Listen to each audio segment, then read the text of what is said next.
This is another edition of Choices and Consequences, and today Krystal will be telling us her personal story. Krystal, thanks for being here. Thank you. Tough topic. Yes. We're going to talk about your friend Stephanie, and we'll get into drinking and driving, but not typical driving a boat this time. Correct. Tell us the story. Tell us what happened and explain to our audience some things that maybe they don't think of when they think drinking and driving. Okay. Well, it was Father's Day evening, and my friend Stephanie and her friends always played a joke on Stephanie's dad.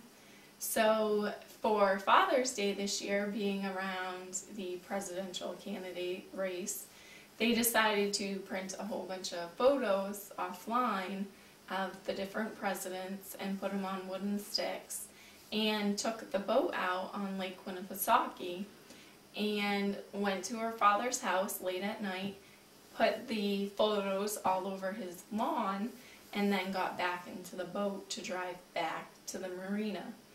Well, on their way back to the marina, it was very dark and there were some witches in the water, which is basically like a lot of rocks that you can't really see in the middle of the night because it's so dark. Now, would they have been partying during the day or at night, or? Well, they had an event during the day at her parents' house, but as far as I knew, there was no drinking going on then. When they got back into the boat and was approaching the witches, it was hard to see in the water, and the driver ended up hitting the witches, the rocks in the water. And my friend Stephanie slammed up against the boat and flew out of the boat and landed up against the rocks and was severely injured and killed on impact. And in the boat, later on, they found Bud Light cans and other beer bottle cans throughout the boat. So that led to believe that at night, on the way back, they were drinking and driving, which isn't your normal situation. Usually on a boat, you wouldn't think that, but it was a nice hot summer day. It was a gorgeous evening. They thought it would be perfect to go out on the lake and then come back. So, tell us what happened from there. From there, the ambulance got called by a doctor that lived right next to the rocks, and he immediately, after he called 911, went over to try to relieve Stephanie, because at that point he could see that she was the only one that probably wasn't breathing. He gave her mouth-to-mouth and CPR, and nothing was working. He went and checked on the other girls to see how they were doing. They were covered in blood. One of the girls her face was very shifted because of the impact, and they were just really a mess.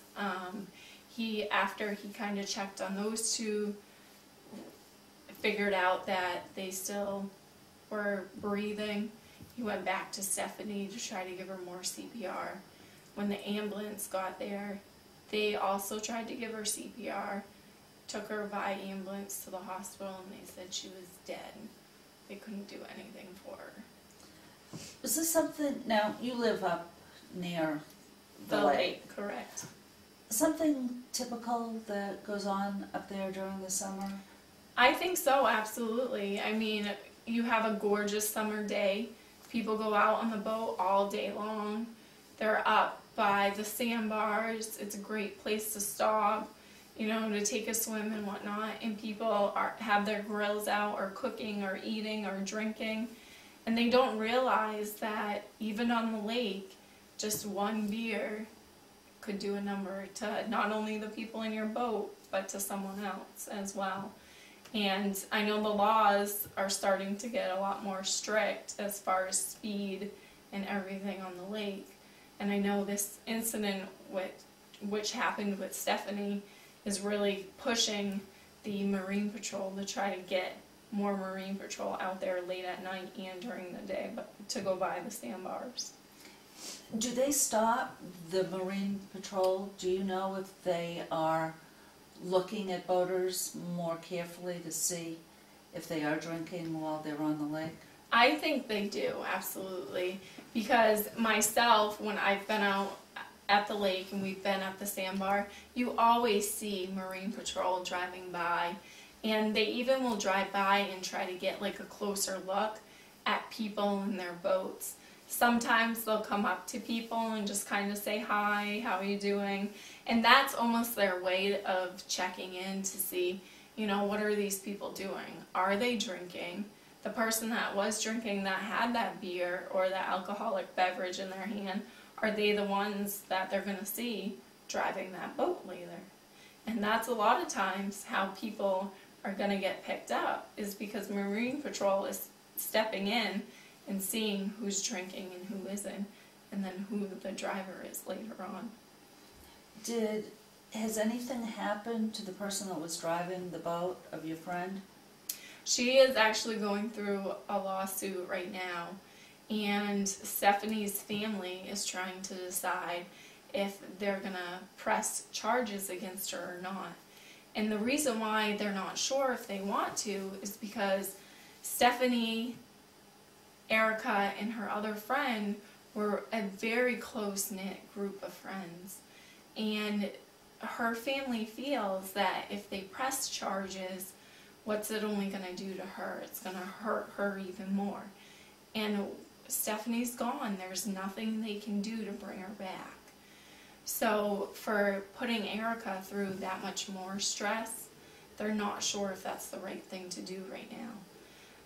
From this situation, Erica was hugely involved in Marine Patrol and trying to get a speed limit for the lake.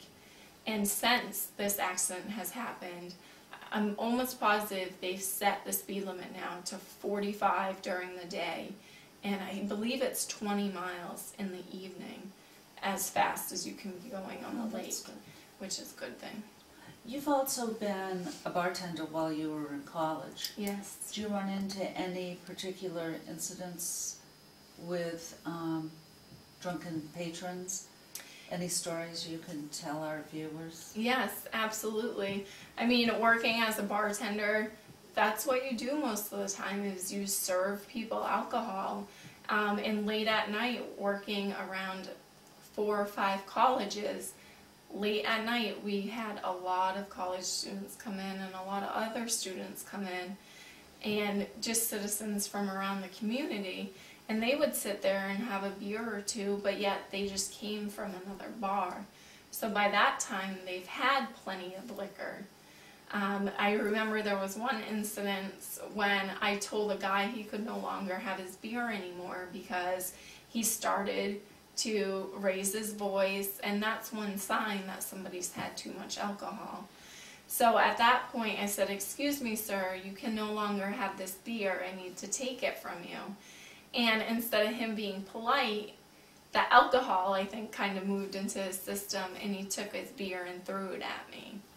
And that was just one instance that the alcohol must have took over his mood, and that was his first reaction. And that's usually what happens when people drink, is they can't necessarily tell the way that they're acting.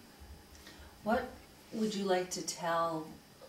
Mainly the show is geared towards students and parents. If you could tell students and their parents about not only drinking and driving a vehicle, a motorcycle, but to think about warm summer days and Yes. going to the lake or the ocean and being on a boat, Right.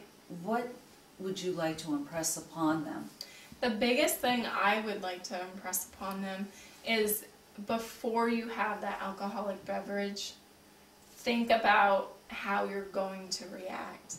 And if you do have that alcoholic beverage, just remember, you get behind a boat, you get behind that steering wheel in a car, you drive that motorcycle. It's not only you or your life that you're impacting, it's everyone else around you. I mean, whether it's on the lake and it's other boaters, or it's somebody in your boat, or it's someone in your car, or it's that person driving past you in another car. You're endangering everyone. So the biggest thing is, if you're going to drink, do it safely. Do not get in a vehicle or operate any kind of movable vehicle afterwards, because you're going to endanger yourself and potentially kill someone as well. How did Stephanie's accident affect you personally? I think it's really opened my eyes to just stress more upon my friends and say to them, you know, don't be stupid and drink and drive. If you're going to go out with friends, make sure you have a designated driver, or don't drink.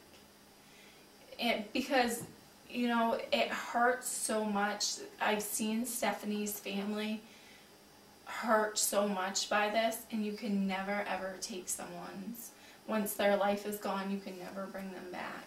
And that's the hardest thing for parents to think about.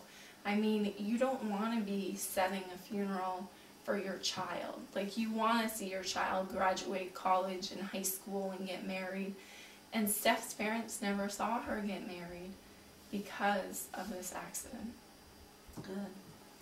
Thank you.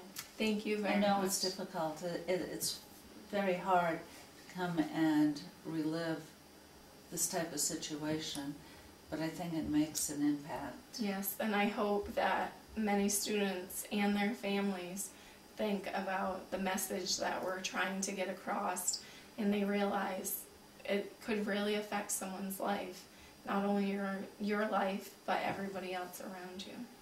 Thank you. Thank you. Thank you for joining us for another edition of Choices and Consequences and this personal story.